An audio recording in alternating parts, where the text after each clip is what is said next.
Hello दोस्तों, फिर से एक बार आप सभी का स्वागत है मेरा YouTube channel MD nursing education में। दोस्तों आज की इस वीडियो में मैं आप लोगों को 1 बाय 1 2014 में पूछे जाने वाले सभी क्वेश्चन पेपर को सॉल्व करेंगे, यानी कि प्रीवियस क्वेश्चन पेपर 2014 में जितने भी क्वेश्चन पूछा गया है सभी क्वेश्चंस को एक एक करके सॉल्व करेंगे। तो यहाँ पे आप लोगों को दिखाया गया है एनुअल एग्जामिनेशन अगस्त 2014 यानी कि एनुअल में पूछे जाने वाले क्वेश्चंस। पहला क्वेश्चन में आप लोगों को पूछा गया है मीनिंग में ए नंबर में पूछा गया है रेडियोथेरेपी क्या है। तो इसका मीनिंग आप लोग इस प्रकार से लिखेंगे, the use of high energy radiation from X-ray, gamma ray and other sources to kill the cancer cells and shrink tumour, यानी कि किसी भी कैंसरस सेल्स को मारने के लिए जो रेज का यानी कि रेडिएशन का यूज किया जाता है उसी रेडिएशन को कहा जाता है आपका रेडियोथेरेपी, जो यहाँ पे आप लोगों को स्ट्रक्चर में क्लियरली दिखाया गया है। उसके बाद यहाँ पे आप लोगों को नेक्स्ट पूछा गया है बिनाइन यानी कि बिनाइन एक तरह का मतलब एक टाइप का कैंसर बोल सकते हैं या फिर ट्यूमर बोल सकते हैं। बिनाइन एक तरह का कैंसर आप बोल सकते हैं या ट्यूमर बोल सकते हैं जो एक ही जगह में जहाँ पे उसका जन्म होगा, जहाँ पे बनेगा कैंसर या आप बोल सकते हैं ट्यूमर, वो वहीं पे रहेगा, वहाँ से दूसरी जगह में ट्रांसमिट नहीं होगा। लेकिन ये अगर इसका नेक्स्ट स्टेज में अगर पहुँचता है तो वो फिर ट्रांसमिट होता है, जो आप इससे पहले मैंने आप लोगों को एक्सप्लेन किया है। तो बिनाइन का आप लोग मीनिंग इस प्रकार से लिखोगे, an abnormal and undifferentiated growth of the tissue but it will not spread from one place to another place called benign tumor, यानी कि यह एक तरह का टिश्यू है जो एबनॉर्मली और अनडिफरेंशिएटली यानी कि जिसका कोई शेप नहीं होता है, वो ग्रोथ होता है बहुत ही जल्दी और उसका कोई शेप नहीं होता है, टेढ़ा मेढ़ा कुछ भी होकर ग्रोथ हो जाता है, उसी को कहा जाता है आपका बिनाइन ट्यूमर, जो एक जगह से दूसरे जगह में ट्रांसमिट नहीं होता है, अपने प्लेस में ही प्रेजेंट रहता है। जो यहाँ पे आप लोगों को स्ट्रक्चर में दिखाया गया है इस तरह का होता है आपका बिनाइन ट्यूमर।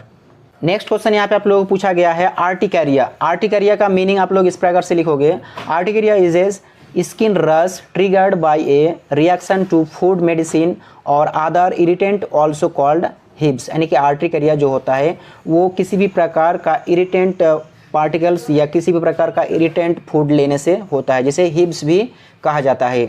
इसका नेक्स्ट डिफिनेशन या नेक्स्ट मीनिंग आप लोग इस प्रकार से भी लिख सकते हो, जो यहाँ पे आप लोगों को दिखाया गया है।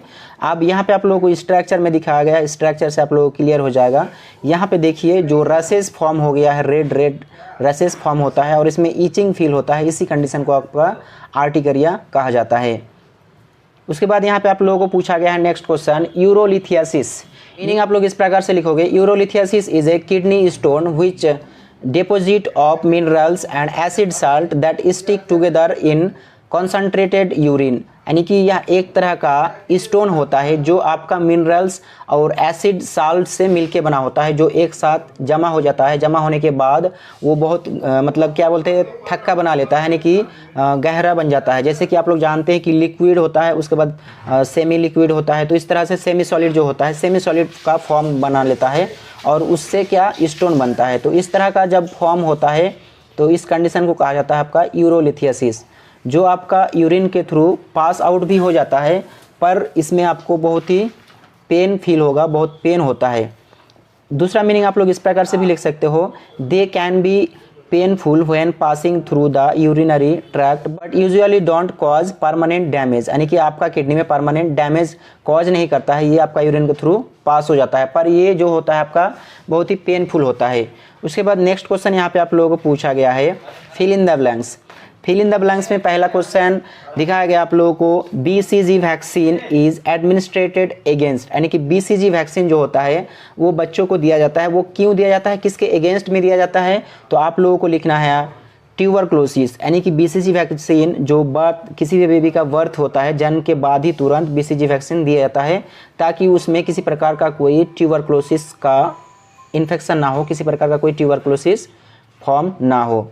उसके बाद यहाँ पे पूछा गया है बायलेटरल सर्जिकल लिगेशन ऑफ वस डिफरेंस इज नॉन एज, वस डिफरेंस आप लोग जानते हैं, वस डिफरेंस को आपका डक्टस डिफरेंस भी कहा जाता है, जो यहाँ पे आप लोगों को स्ट्रक्चर में दिखाया गया है। इसका ही जब लिगेशन किया जाता है तो उसे क्या कहा जाता है, तो उसे कहा जाता है आपका वैसेक्टोमी, यानी कि वस डिफरेंस को काट करके बांध दिया जाता है या फिर उसे ऐसे ही आपका टाई कर दिया जाता है, इसी कंडीशन को वैसेक्टोमी कहा जाता है। तो नेक्स्ट क्वेश्चन यहाँ पे आप लोगों को पूछा गया है rhinoplasty is the corrective surgery of, यानी कि राइनोप्लास्टी किस चीज़ को करेक्ट करने के लिए किया जाता है। राइनोप्लास्टी एक तरह का सर्जिकल प्रोसीजर है जो आपका शेप ऑफ नोज, यानी कि नोज यानी कि नाक का जो शेप होता है उसे करेक्ट करने के लिए किया जाता है, जो यहाँ पे आप लोगों को राइट साइड में स्ट्रक्चर में दिखाया गया है। तो जब किसी भी शेप यानी कि नोज का शेप को करेक्ट करने के लिए सर्जिकली प्रोसीजर किया जाता है और करके नोज को करेक्ट किया जाता है उसका शेप को, तो इस प्रोसीजर को कहा जाता है आपका राइनोप्लास्टी। लेकिन जब सेप्टम को करेक्ट किया जाता है सर्जिकली प्रोसीजर से तो उसे सेप्टोप्लास्टी कहा जाता है। इसमें आप लोगों को कन्फ्यूज नहीं होना है। उसके बाद नेक्स्ट क्वेश्चन यहाँ पे पूछा गया आप लोगों को, inflammations of the middle ear is termed as, यानी कि ईयर आप लोग जानते हैं ईयर को मेनली 3 भागों में डिवाइड किया जाता है, आउटर ईयर, मिडिल ईयर और इनर ईयर। बट यहाँ पे पूछा गया है मिडिल ईयर में जब इन्फेक्शन होता है या इन्फ्लेमेशन होता है तो उस कंडीशन को क्या कहा जाता है। तो उस कंडीशन को कहा जाता है आपका ओटाइटिस मीडिया। जब भी आपका मिडिल ईयर में इन्फेक्शन होता है तो उसी कंडीशन को कहा जाता है ओटाइटिस मीडिया। और ओटाइटिस मीडिया के कारण ही आपका जो मास्टॉइड प्रोसेस होता है आपका टेम्पोरल बोन का, मास्टॉइड प्रोसेस में भी इन्फेक्शन हो सकता है, जिससे आपका मास्टॉइटिस या तो फिर मास्टॉइडाइटिस किया जाता है, यानी कि उसे रिमूव करना पड़ता है, जो इससे पहले मैंने आप लोगों को एक्सप्लेन कर चुका हूँ। अब यहाँ पे पूछा गया है choose the correct answer and right, जो भी ऑप्शन आएगा ऑप्शन में से आपको करेक्ट आंसर चूज करना पड़ेगा। तो पहला क्वेश्चन है आपका surgical removal of the stapes is called. Stapes आप लोग जानते हैं यानी कि आपका ईयर में, आपका कान में टोटल 3 हड्डी होता है, उसमें सबसे छोटा हड्डी को स्टेपीज कहा जाता है। इसके अलावा 2 और होता है, मैलियस और इनकस। तो यहाँ पे पूछा गया है 3 ऑप्शन दिया है इसमें। पहला ऑप्शन है आपका मैरिंजोटोमी, उसके बाद है आपका मैस्टॉइडेक्टोमी और तीसरा है आपका स्टेपेडेक्टोमी। तो जो आपका स्टेपेडेक्टोमी है ये हो जाएगा आपका आंसर, यानी कि तीसरा नंबर हो जाएगा आपका आंसर। उसके बाद यहाँ पे पूछा गया है नेक्स्ट क्वेश्चन में filaria is caused by, filaria किस कॉजेटिव एजेंट के कारण होता है। यहाँ पे ऑप्शन में आप लोगों को दिखाया गया है ई कोलाई या फिर डब्ल्यू वैनक्रॉफ्टी या फिर प्लाज्मोडियम। तो इसमें से आंसर हो जाएगा आपका डब्ल्यू वैनक्रॉफ्टी। डब्ल्यू वैनक्रॉफ्टी के कारण आपका क्या होता है, फिलेरिया होता है। डब्ल्यू का फुल फॉर्म यहाँ पे आप लोगों को दिखाया गया है डिस्प्ले में, यहाँ से आप लोग लिख सकते हो। उसके बाद यहाँ पे आप लोगों को पूछा गया है next question, the ideal diagnostic procedure to rule out any breakdown in the bone is, यानी कि हमारे बॉडी में यानी कि ह्यूमन बॉडी में किसी भी प्रकार का जब हड्डियों में ब्रेकडाउन होता है, यानी कि जब हड्डियाँ टूटते हैं तो उसे फाइंड आउट करने के लिए स्पेशली यानी कि यहाँ पे बताया गया है कि कॉमनली कौन सा डायग्नोसिस का यूज किया जाता है, एक्सरे का, सीटी स्कैन का या फिर एंजियोग्राफी का। तो आपका आंसर हो जाएगा एक्सरे का।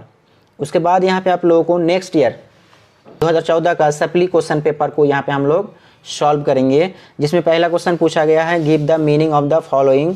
उसमें पहला है आपका वार्टिलिगो। वार्टिलिगो का मीनिंग हो जाएगा आपका vitiligo is a disease that cause the loss of skin colour in blotches, यानी कि इस कंडीशन में क्या होगा, स्किन में जगह जगह वाइट स्पॉट बन जाएगा, वो धीरे धीरे क्या होगा, स्प्रेड होगा, फैलेगा, जो यहाँ पे आप लोगों को स्ट्रक्चर में दिखाया गया है। ये आपका कहीं पे भी बन सकता है, हाथ में, पैर में या फिर आपका फेस में, कहीं पे भी इस तरह का ब्लोचेस बन सकता है, वाइट ब्लोचेस बना सकता है। इस कंडीशन को कहा जाता है आपका वार्टिलिगो। उसके बाद यहाँ पे आप लोगों को दिखाया गया है ओटाइटिस मीडिया। ओटाइटिस मीडिया इससे पहले मैं आप लोगों को बता चुका हूँ कि आपका जो मिडिल ईयर होता है उसमें जब भी इन्फेक्शन के कारण इन्फ्लामेशन होता है तो उस कंडीशन को ओटाइटिस मीडिया कहा जाता है। तो मीनिंग आप लोग लिख सकते हो, इन्फेक्शन और inflammation of the middle ear is called otitis media. जो आप लोगों को यहाँ पे दिखाया गया है स्ट्रक्चर में, इस तरह से ड्रेनेज भी होता है कान से जब इन्फेक्शन होता है। तो उसके बाद नेक्स्ट क्वेश्चन में पूछा गया है मायोकार्डाइटिस। मायोकार्डाइटिस का मीनिंग आप लोग लिखोगे, myocarditis means inflammation of the middle layer of the heart, क्योंकि आप लोग जानते ही हैं कि हार्ट में मेनली 3 लेयर होता है। एक होता है आपका pericardium outer layer, myocardium middle layer और इंडोकार्डियम इनर लेयर। तो यहाँ पे स्ट्रक्चर में आप लोगों को दिखाया गया है हार्ट का स्ट्रक्चर और इसमें लेयर दिखाया गया है। तो लेयर में जब इन्फेक्शन होता है तो इस तरह का स्ट्रक्चर बन जाता है लेयर का। उसके बाद यहाँ पे आप लोगों को दिखाया गया है मायोपिया। मायोपिया क्या है, मायोपिया का मीनिंग आप लोग इस प्रकार से लिखोगे, near sightedness is a common vision condition in which near objects appear clear but further object look blurry, यानी कि यह एक ऐसा कंडीशन है जिसमें जो नियर का यानी कि जो नज़दीक का ऑब्जेक्ट्स होगा, चाहे कोई भी ऑब्जेक्ट हो, उसे आप क्लियरली देख सकते हो, लेकिन जो ऑब्जेक्ट आपसे दूर होगा, ऑब्जेक्ट का मतलब कुछ भी हो सकता है, चेयर, टेबल या जो भी आपके सामने है उसे हम लोग ऑब्जेक्ट कहते हैं, तो वो अगर आपसे दूर है तो वो आपको ब्लरी दिखेगा, यानी कि क्या बोलते हैं हम लोग, अब्जा या फिर ब्लर दिखेगा, और जो नज़दीक होगा वो क्लियरली आपको दिखाई देगा। उसके बाद यहाँ पे आप लोगों को पूछा गया है फिल इन द ब्लैंक्स।